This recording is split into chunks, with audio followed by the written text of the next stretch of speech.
Madame la Présidente, Monsieur le Ministre, mes chers collègues. Petit flashback. Nous sommes le 24 janvier 1996. Dans le but de résorber l'endettement de la sécurité sociale, Alain Juppé crée par ordonnance un nouvel impôt, appelé contribution au remboursement de la dette sociale, qu'il fixe à 0,5%, quel que soit le revenu concerné. Le montant de cette dette, alors situé entre 30 et 38 milliards d'euros, est transféré à une caisse, la CADES, la Caisse d'amortissement de la dette sociale, créée à cet effet le 1er février 1996. Le CRDS et la CADES sont donc créés pour une durée de 13 ans et devraient donc disparaître le 31 janvier 2009. Nous sommes aujourd'hui le 12 octobre 2010. Plus de 14 ans au passé, le CRDS est toujours à 0,5% et la durée de vie de la CADES a été rallongée de 12 ans et doit mourir normalement en 2021. Elle a repris depuis sa création 135 milliards d'euros, soit 100 de plus que transférés initialement.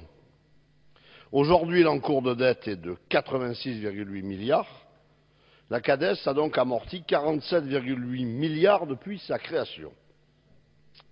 Très bien gérée par un personnel d'une compétence extrême, que je me permets de saluer aujourd'hui en ma qualité de membre du conseil d'administration de cette institution.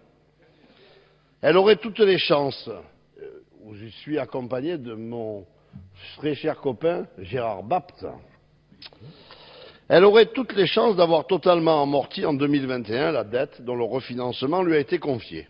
Mais voilà, nous nous retrouvons aujourd'hui dans une situation inique. Un besoin de transférer 80 milliards d'euros sur les exercices 2009, 2010, 2011.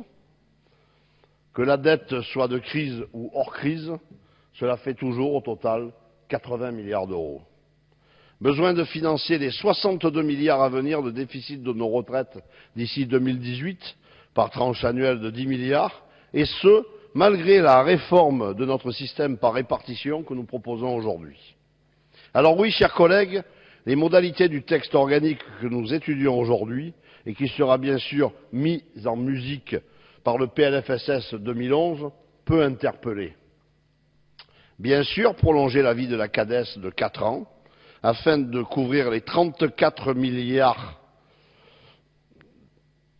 de déficit de crise est une solution facile et donc tentante. Par ailleurs, permettez-moi d'être très inquiet de la nature des ressources affectées à la CADES qui s'éloignent des fondamentaux ayant présidé à sa création. En effet, le CRDS a le mérite de matérialiser pour chacun d'entre nous le remboursement de ses dépenses passées de protection sociale.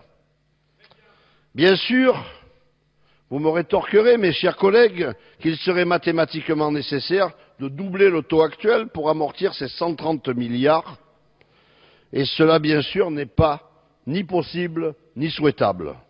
Mais le conserver au taux initial fixé il y a 14 ans n'est pas pour moi non plus le reflet d'une prise de conscience collective de la problématique qui nous réunit ce soir.